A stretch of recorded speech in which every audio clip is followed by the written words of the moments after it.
Horas, jumpa lagi dengan Baligi Academy dari tepian Danau Toba yang indah. Oke, kita akan melanjutkan ya seri ke-6 ya, bagaimana pengakuan dari ayah dari almarhum Lutfi Hakim ya, salah satu dari 6 Laskar FPI yang dibantai ya, dibunuh ya, secara brutal ya menurut saya.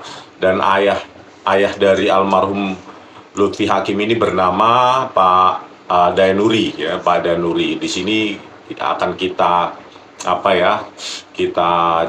bacakan kesaksian dari bapak ini. Oke, lanjut. Detailnya bagaimana itu? Saya ambil dari Tempo. Kami sudah memprediksi. Ini Tempo 20 Maret ya, 2022 ya. Iya.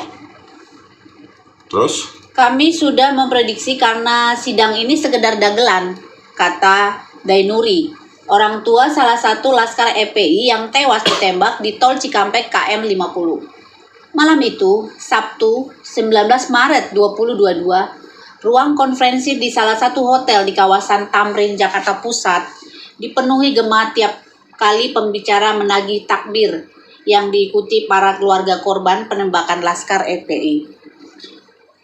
Dari pojok sebelah kanan, salah satu keluarga Laskar FPI, Daenuri, ikut mengumandangkan takbir di ruangan 5 kali 10 meter. Dengan berkopiah dan berjaket hitam, ia duduk di jajaran barisan paling belakang dari 3 jajar meja panjang dibalut kain hitam. Konferensi pers yang digelar Koalisi Persaudaraan dan Advokasi Umat KPAU berlangsung 1,5 jam. 1,5 jam, oke. Anak saya ditembak dengan 4 peluru di dada kiri dengan ukuran jarak yang sama.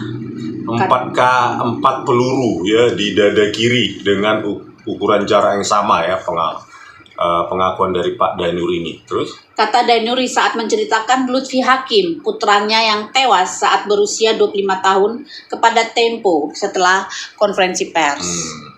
4 peluru di dada kiri ya. Padahal dari persidangan dan keputusan itu diakui bahwa katanya ini tembakan untuk melumpuhkan ya, tapi 4 kali katanya ya, tembakan melumpuhkan tapi 4 kali di dada kiri pula ya, dada yang sama ya. Terus? Saya kecewa, pasti kecewa.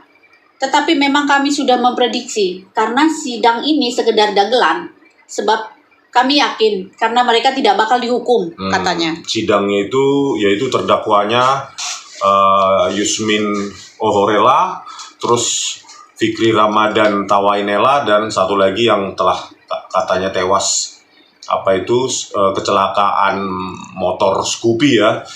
Siapa itu namanya? Elwira Jendrato ya, Priyadi Jendrato ya. Terus Daenuri bercerita pertemuan muka terakhir dengan Lutfi saat dia pamit untuk mengawasi Rizik Syihab bersama teman-temannya. Mengawal. Kemudian Daenuri sempat bertukar pesan melalui ponsel untuk menanyakan kabar. Kok belum pulang? Dia balas, masih tugas mengawal, kata Daenuri saat mengirim pesan pukul 13.30 WIB pada Ahad 6 Desember 2020, sehari sebelum penembakan. Jadi 6 Desember 2020 masih komunikasi ya, pukul 13.30 siang gitu ya, kok belum pulang? Dia balas masih tugas mengawal ya. Lutfi Hakim membalas kepada ayahnya. Oke, lanjut. Esoknya, 7 Desember 2020, Daenuri mendapat kabar sebelum azar dari tetangga dan ketua RT bersama pengurus masjid. Mereka bilang anak saya termasuk korban penembakan, katanya. Saat menceritakan sosok Lutfi, Daenuri meragukan anaknya sampai berani merebut senjata api polisi atau melakukan perlawanan seperti yang dipaparkan dalam sidang.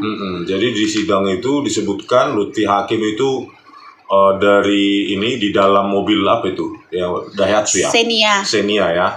Xenia merebut senjata api polisi gitu ya, pengakuan dari terdakwa tersebut ya.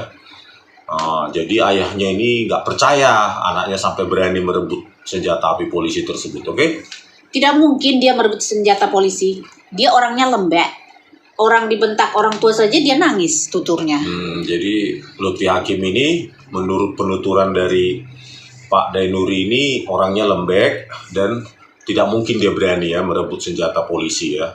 Oke. Dia juga meragukan Andi Oktiawan, 33 tahun, anggota FPI yang dituduh menembak polisi, memiliki pistol rakitan seperti yang diungkap dalam persidangan. Andi itu masih saudara dan tetangga. Tidak mungkin main pistol rakitan, katanya. Jadi Andi Oktiawan ini adalah salah satu dari 6 laskar FPI itu ya. Iya. Usia 33 tahun dan ternyata merupakan saudara masih ya dengan Pak Dainuri ini dan tetangganya. Jadi Pak Dainuri ini mengaku ya tidak mungkin karena Andi itu nggak mungkin main pistol rakitan ya. Pistol rakitan berarti yang digunakan menurut sidang katanya pistol rakitan ya. Ya, oke, lanjut. Dainuri mengatakan Lutfi merupakan sosok yang pendiam tetapi suka bergaul dan bermain sepak bola. Di samping olahraga, dia ikut kegiatan lingkungannya seperti Karang Taruna, remaja masjid, dan pengajian malam. Sudah lama dia melatih kiper anak-anak usia 12 hingga 15 tahun. Jadi semasa hidup, Lutfi Hakim ini suka main bola gitu ya, terus pengajian dan Karang Taruna. Dia juga pelatih kiper ya untuk anak-anak usia 12 tahun, 15 tahun. Dia remaja masjid juga. Terus? Lutfi Hakim, 25 tahun, adalah salah satu dari 4 anggota FPI yang ditembak dalam penahanan di mobil polisi setelah pengejaran dan baku tembak sebelumnya. 3 lainnya, yakni Muhammad Reza, 20 tahun, Ahmad Sofyan alias Ambon, 26 tahun, dan Muhammad Suci Kadafi, 21 tahun. Peristiwa itu Terus lanjut. Peristiwa itu bermula ketika Polda Metro Jaya memerintahkan Bribtu Fikri dan Ibda Elwira Priyadi untuk membuntuti mobil milik Rizik Sihab. Pengejaran itu berakhir dengan baku tembak yang terjadi di Jalan Simpang Susun, Karawang Barat, Jawa Barat pada Senin dini hari 7 Desember 2020. 2 anggota Laskar FPI, Faiz Ahmad Syukur, 22 tahun, dan Andi Oktiawan, 33 tahun, tewas pada baku tembak pada saat itu. Nah, ini kan dalam jalannya persidangan ya. Dan ini sesuai dengan pengakuan dari 2 terdakwa yang masih hidup ya. Fikri Ramadan dan Yusmin Ohorela itu. Tapi seri 5 kita sudah bahas ya, ternyata dari Direktur Operasi Jasa Marga ya, Yoga Trianggoro itu ternyata 20 jam sebelum kejadian ya, 7 Desember 2020, artinya 6 Desember 2020 pukul 16.40 katanya fiber optik itu bermasalah dan tidak bisa mengirimkan video CCTV ya. Jadi murni bahwa kejar-kejaran dan baku tembak itu adalah murni dari pengakuan dari 2 terdakwa tadi ya, karena tidak didukung atau di backup dengan bukti ilmiah, yaitu video CCTV ya. Selalu bermasalah video CCTV ini ketika berkaitan dengan pelakunya adalah polisi. Oke, lanjut. Sementara Lutfi dan 3 korban lainnya ditembak oleh terdakwa yang menuduh mereka melakukan perlawanan dan mencoba merebut senjata api di dalam mobil polisi. Tuh ya, setelah Lutfi Hakim ini katanya merebut senjata ketika dari rest area KM50 itu kan ya, dibawa dengan mobil Xenia. Itu pengakuan juga ya, karena apa yang terjadi adalah di dalam mobil Xenia tersebut, dan Lutfi Hakim dan lainnya, 4 lainnya atau 5 lainnya itu sudah tewas ya. Jadi murni pengakuan dari Fikri Ramadan dan Yusmin Ohorela ya. Pada 18 Maret 2022, Majelis Hakim Pengadilan Negeri Jakarta Selatan memutus lepas Bribtu Fikri Ramadan dan Ibda Muhammad Yusmin Ohorela dengan alasan terdakwa menembak 4 laskar FPI yang ditahan dan dalam rangka pembelaan terpaksa. Pengakuan lagi kan. Oke, lanjut. Ini bantahan ayah laskar FPI yang meninggal. Pisau saja nggak punya, apalagi pistol. Dari Ermol ya. Saya ambil dari Ermol ya. Keluarga Laskar FPI yang tewas dalam insiden di Jalan Tol Jakarta Cikampek memberikan kesaksian di hadapan anggota Komisi 3 DPR RI. Salah satunya adalah Dainuri.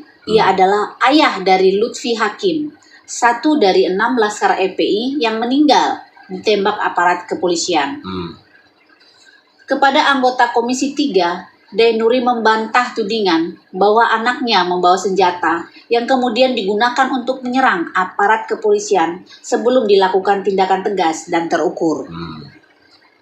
Anak saya nggak pernah bawa senjata apapun.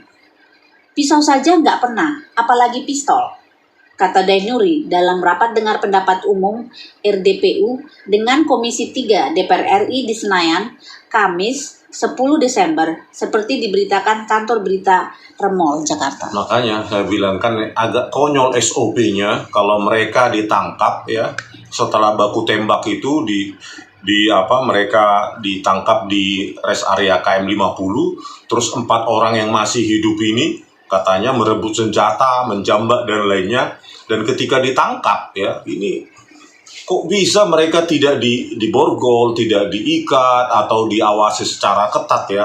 Nah, ini sangat tidak masuk akal ya terjadinya perebutan senjata tersebut di dalam mobil Xenia dan mereka berempat itu tidak diawasi gitu, tidak diborgol ya. Itulah sangat tidak masuk akal di situ ya. Inilah berdasarkan pengakuan dari terdakwa Fikri Ramadan dan Yusmin Ohorela. Oke, lanjut. Dainuri menuturkan, putranya sempat berpamitan sebelum berangkat mengawal Habib Rizik Syihab. Kepadanya Lutfi sempat meminta restu saat berpamitan. Kamis, anak saya berangkat. Pamit itu Kamis sore. Bi, minta ridho. Saya mau kawal Habib, kata Dainuri menirukan anaknya saat pamit. Lanjut. Insya Allah saya ridoin, yang penting jalan yang benar. Lanjut Dainuri mengulang perkataan yang diucapkannya kepada Lutfi sebelum berangkat. Pamitan dulu. Terus. Nah ini pada sesi yang ketiga, kesaksian ayah Lutfi Hakim saat mandikan jenazah ditemukan luka bekas disiksa. 11 Desember ya, 2020, Warta Kota. Ini dari Warta Kota ya. Ayah Lutfi menyaksikan proses pemandian jenazah Lutfi. Melihat kondisi tubuh Lutfi, ada sejumlah hal yang membuat ayah Lutfi menduga telah terjadi penyiksaan.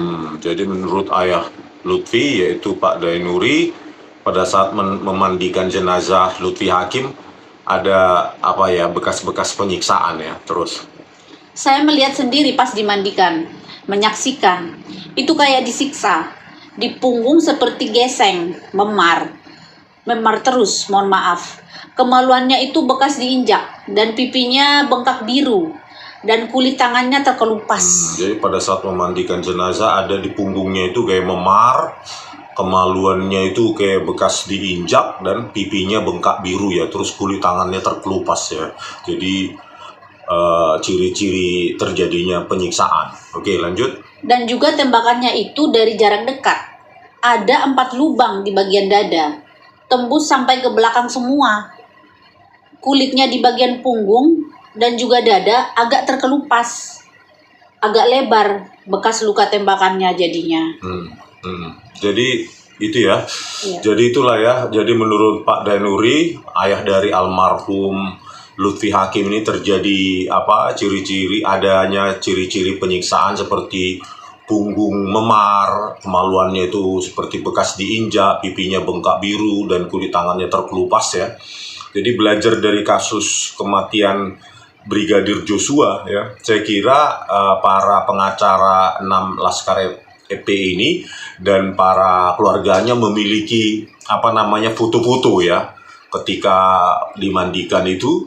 Jadi foto-foto ini ya mudah-mudahan ada bisa menjadi salah satu fakta atau bukti yang mendukung nanti ya ketika akan dibuka lagi oleh kakak kita ya, Natalius Pigai yang sekarang menjadi Menteri HAM ya. Semoga Pak Menteri mendengarkan ini ya, bahwa negara ini bertanggung jawab ya terjadinya pembantaian seperti ini, dan banyak hal-hal yang janggal sudah kita kupas satu persatu sebelumnya sampai ke seri ke-6 ini ya. Jadi mudah-mudahan foto-foto ini yang mendukung ini masih disimpan oleh para pengacara FPI dan para keluarganya ya, sehingga bisa mendukung statement ini gitu ya. Seperti kasus Brigadir Joshua kan kemarin tantenya atau namburunya mengumpulkan foto-foto meskipun katanya sempat dilarang ya. Nah, ini makanya Pak Natolius Pigai ya, kami tetap bersuara dari Balige di tepian Danau Toba. Ya, semoga Kakak Pigai, Natolius Pigai mendengarkan dan mengingat janjinya ya bahwa ini ya pembunuhan, pembantaian 6 laskar FPI ini adalah pelanggaran HAM berat. Oleh karena itu negara bertanggung jawab untuk membongkar kembali ya agar masyarakat mendapatkan keadilan yang sesungguh-sungguhnya.